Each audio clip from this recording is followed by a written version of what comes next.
2025-26ನೇ ಸಾಲಿನಲ್ಲಿ SSLC ಪರೀಕ್ಷೆ ಬರೆಯುತ್ತಿರೋ ವಿದ್ಯಾರ್ಥಿಗಳಿಗೆ ಇನ್ನೇನು ಬೆರಳೆಣಿಕೆಯಷ್ಟೇ ದಿನಗಳು ಉಳಿದಿವೆ. ಆದರೆ ಭಯಪಡಬೇಕಾಗಿಲ್ಲ.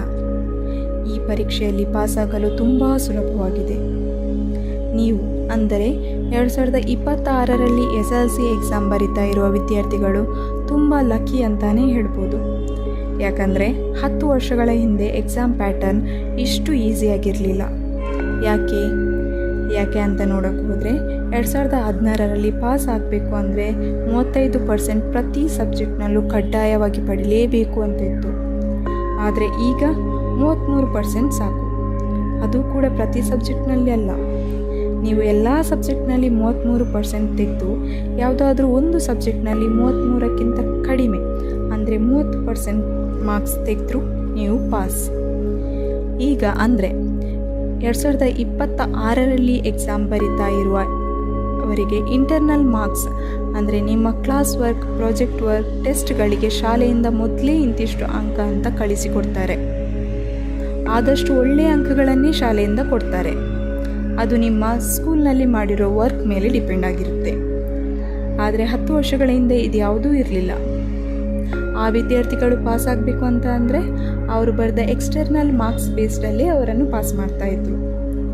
ಮತ್ತು ಈಗಿನ ಮೌಲ್ಯಮಾಪನ ಕ್ರಮಗಳನ್ನು ನೋಡುವುದಾದರೆ ಹೆಚ್ಚು ಆಯ್ಕೆಗಳನ್ನು ನೀಡಿರುತ್ತಾರೆ.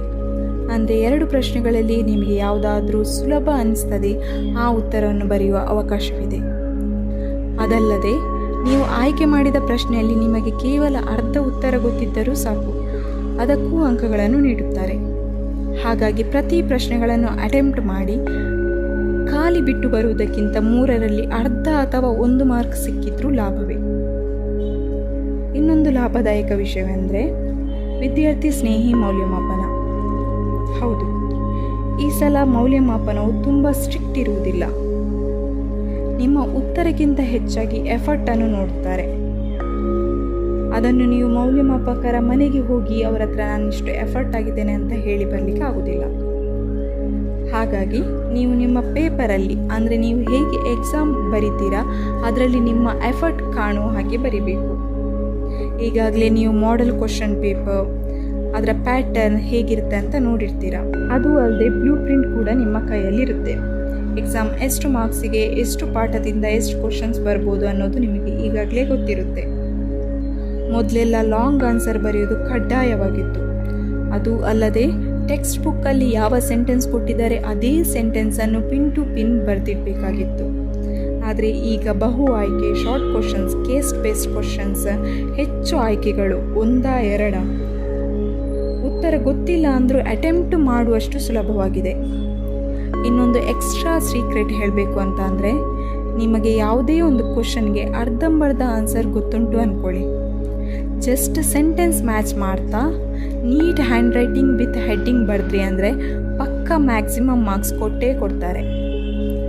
ಆದ್ದರಿಂದ ಕೊನೆ ಕ್ಷಣದಲ್ಲಿ ಎಲ್ಲ ಪ್ರಶ್ನೆಗಳನ್ನು ಓದಲು ಸಾಧ್ಯವಾಗದೇ ಇದ್ದರೂ ಪರವಾಗಿಲ್ಲ, ಪ್ರಯತ್ನ ಪಡಿ.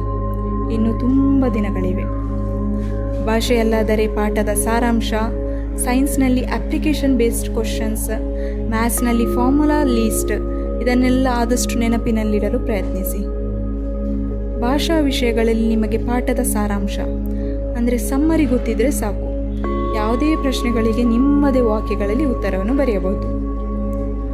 ಆದಷ್ಟು ಸಮಯ ವ್ಯರ್ಥ ಮಾಡುವುದನ್ನು ಬಿಟ್ಟು ಪರೀಕ್ಷೆಯ ಬಗ್ಗೆ ಹೆಚ್ಚಿನ ಗಮನ ಹರಿಸಿ. ಧನ್ಯವಾದಗಳು.